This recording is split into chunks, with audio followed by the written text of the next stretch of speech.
भाइयों और बहनों, लंबे समय तक जिन दलों की सरकारें रही, उनकी नॉर्थ ईस्ट के लिए डिवाइड की सोच थी और हम डिवाइड का इरादा लेकर आए हैं। अलग अलग समुदाय हो या फिर अलग अलग क्षेत्र, हम हर प्रकार के डिवीजन को दूर कर रहे हैं। आज नॉर्थ ईस्ट में हम विवादों के बॉर्डर नहीं, बल्कि विकास के कॉरिडोर बना रहे हैं, उस पर बल दे रहे हैं। बीते 8 वर्षों में अनेक संगठनों ने हिंसा का रास्ता छोड़ा है, स्थायी शांति की राह पकड़ी है। नॉर्थ ईस्ट में आस्था की आवश्यकता ना पड़े, इसके लगातार राज्य सरकारों के साथ मिलकर स्थितियों को सुधारा जा रहा है। यही नहीं, राज्यों के बीच सीमाओं को लेकर भी दशकों से जो विवाद चल रहे थे, उनको सुलझाया जा रहा है। साथियों, हमारे लिए नॉर्थ ईस्ट, हमारे बॉर्डर एरिया आखिरी छोर नहीं, बल्कि सुरक्षा और समृद्धि के गेटवे है। राष्ट्र की रक्षा भी यहीं से सुनिश्चित होती है और दूसरे देशों से व्यापार कारोबार भी यहीं से होता है। इसलिए एक और महत्वपूर्ण योजना है जिसका लाभ नॉर्थ ईस्ट के राज्यों को होने वाला है। वो योजना है वाइब्रेंट बॉर्डर विलेज बनाना। इसके तहत सीमावर्ती गांवों में बेहतर सुविधाएं विकसित की जाएगी।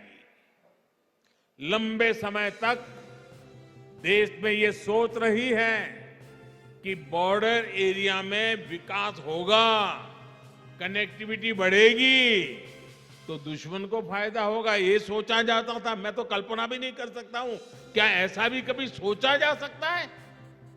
पहले की सरकार की सोच के कारण नॉर्थ ईस्ट समेत देश के सभी सीमावर्ती क्षेत्रों में कनेक्टिविटी बेहतर नहीं हो पाई। लेकिन आज डंके की चोट पर बॉर्डर पर नई सड़कें, नई टनल, नए पुल, नई रेल लाइन, नए एयर स्ट्रिप, जो भी आवश्यक है, एक के बाद एक उसके निर्माण का काम तेज गति से चल रहा है। जो सीमावर्ती गांव कभी वीरान हुआ करते थे, हम उन्हें वाइब्रेंट बनाने में जुटे हैं। जो गति हमारे शहरों के लिए महत्वपूर्ण है, हमारे बॉर्डर पर भी वही गति होनी आवश्यक है। इससे यहां टूरिज्म भी बढ़ेगा और जो लोग गांव छोड़कर गए हैं, वे भी वापस लौटकर आएंगे।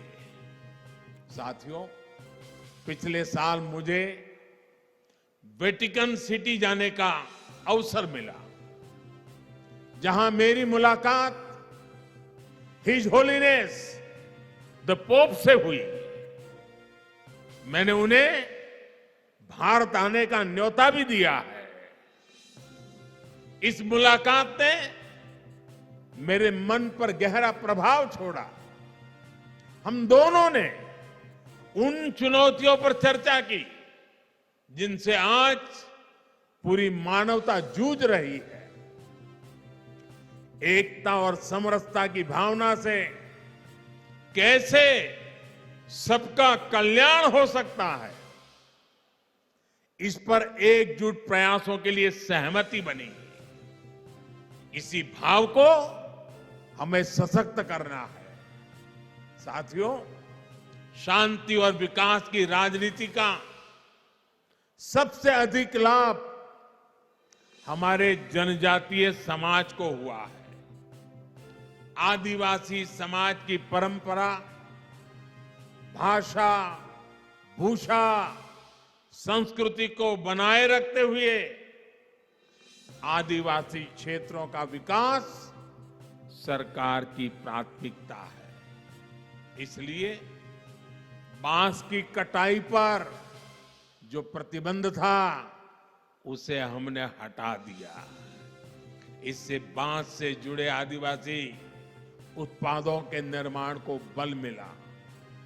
वनों से प्राप्त उपज में वैल्यू एडिशन के लिए नॉर्थ ईस्ट में 850 वनधन केंद्र स्थापित किए जा चुके हैं।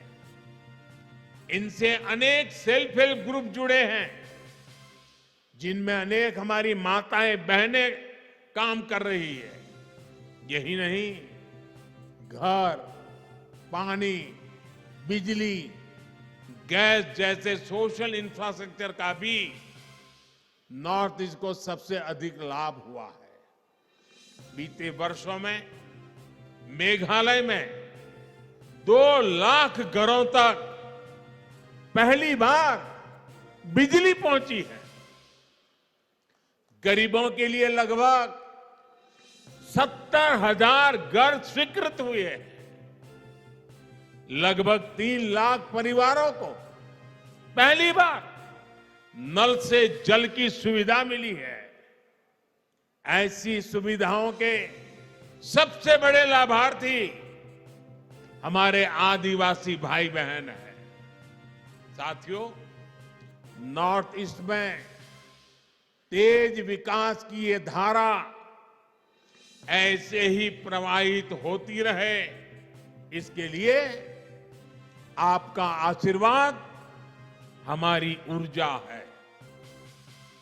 अभी कुछ ही दिनों में क्रिसमस का पर्व आ रहा है, ये त्योहार आ रहा है। आप सभी को आज जब मैं नॉर्थ ईस्ट आया हूं तो इसी धरती से सभी देशवासियों को, सभी मेरे नॉर्थ ईस्ट के भाई बहनों को आने वाले क्रिसमस के त्योहार की अनेक अनेक शुभकामनाएं देता हूं। एक बार फिर आप सभी को बहुत बहुत बधाई। खुबलेई शिबोन,